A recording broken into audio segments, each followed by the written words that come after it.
typical morning wakes you up to the chorus of birds and the rustle of leaves fluttering in the early breeze.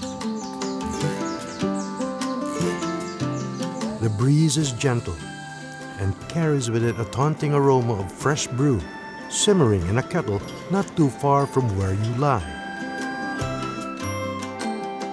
You hear a soft mumbling of busy human voices, but you let it go. There's no rush to get up, except that the coffee beckons. You saunter on to the dining place and find a makeshift table laden with a breakfast preparation fit for a royal farmhand. Coffee, rice, fish, eggs, bananas, rice cakes, and more coffee. You take it all in, the food and the moment. By mid-morning, if you so choose, you should be off creating your first sheet of handmade grass paper. This is Tiaong in Quezon Province. Hidden in the forest near the highway is the Tiaong Paper Community Farm.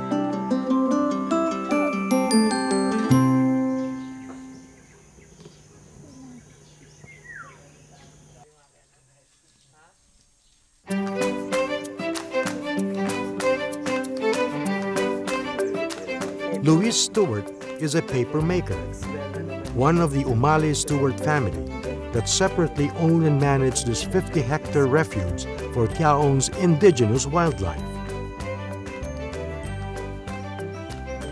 The paper workshop that Luis built more than 25 years ago sits near the eastern edge of the refuge. Over the years, it has been a source of livelihood for members of the local community. Paper production has slowed down to a comfortable, more gentle pace, serving a smaller, more special market.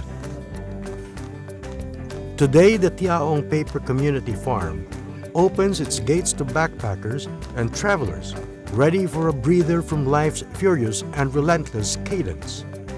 What a breather it is! The farm offers no zipline thrills, no whitewater rafting, none of the adrenaline-pumping activities given to swashbuckling adventure seekers. Here, you unwind, do nothing. You keep still and listen to the whisper of a passing puff of air, or the faint gallop of a pony frolicking beneath the sunrise. Here you stop and smell the flowers, or gaze at trees without missing the forest. You, in fact, enter and trudge through it, only to find another spot where you may, yet again, fall back into your daydreams.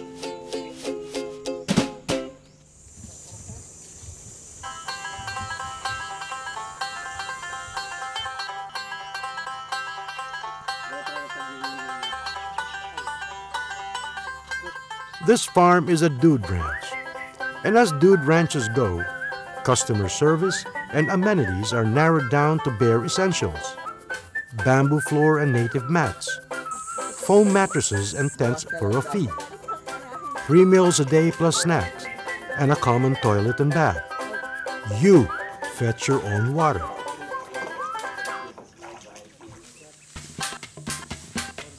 The wood-fired stove kitchen lends itself to self-service. You may cook your own meals if you wish, but you kindle your own fire or learn how. You may want to harvest your own vegetables, root crops, or fruits, whichever are in season. Try your hand on local recipes, but no takeouts. You eat what you reap. The coffee and teapots are bottomless. Soda, bottled water, beer, and lambanog, the local coconut moonshine, can be ordered at cost, plus a runner's fee.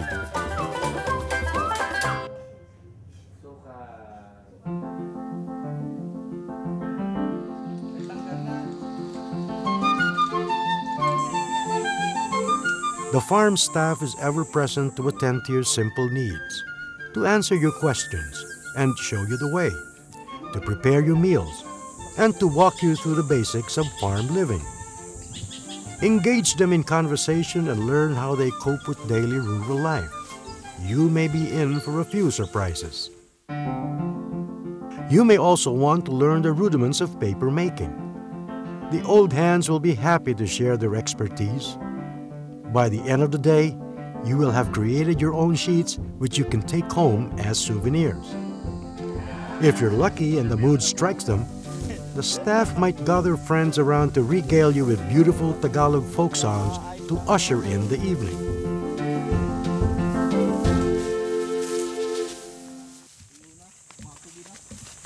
Explore the farm and its surrounding forest. Aside from the bevy of local farm animals, you'll find a healthy population of birds and reptiles, insects and fleeting critters, ideal for watchers and shutterbugs. On dark nights, there are fireflies and sightings of grass owls and civet cats.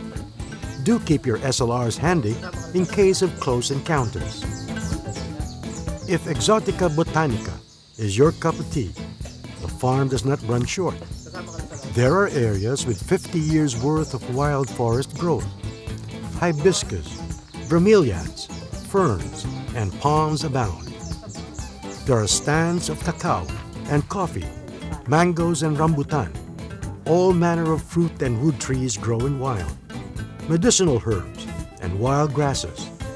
The most precious of them, the grass called kogot, the base material for much of the farm's handmade paper products.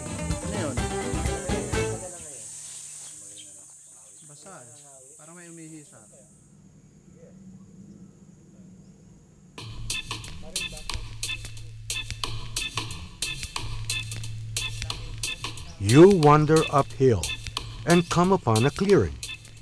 There's another cottage nestled within a garden. It is the Tiaong Gubat Sanctuary.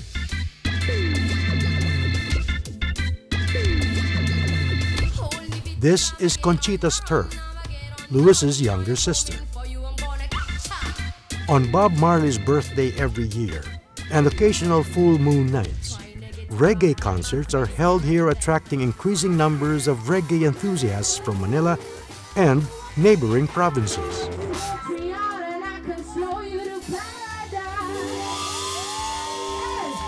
Regulars bring their own tents and spend the night filling up on forest air before heading back home.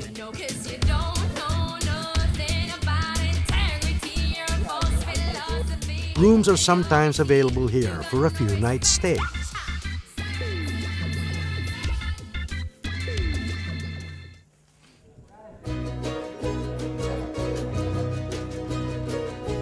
Further up the hill, it is a totally different scenario.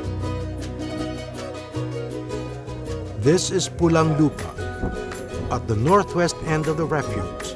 It is the highest elevation in the property, and in all of Tiaong, it is Godofredo Stewart's domain. Godofredo is Luis's older brother. Retired from medicine, he has built a home here, the artist in residence. Catch him if you're lucky, and enjoy him talk about his art, music, medicinal plants, and the disconnects of local culture. Perhaps over gourmet snacks fresh out of his kitchen.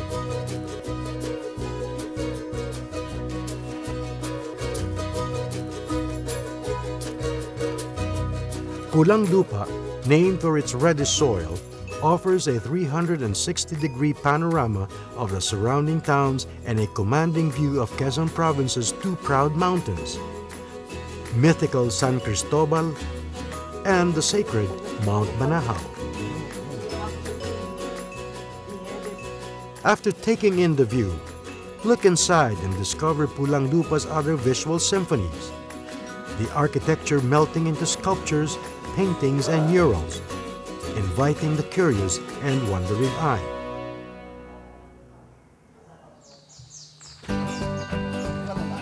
The Tiaong Paper Community Farm is an ideal jump-off point to the rest of Quezon Province. Information and travel tips may be obtained from the staff. Learn about local places, the nuances of travel within the province, the varieties of native cuisine, and other enjoyments of possible interest not to be missed. Hire a guide among them if you are inclined. Arrange for a visit and stay a few nights.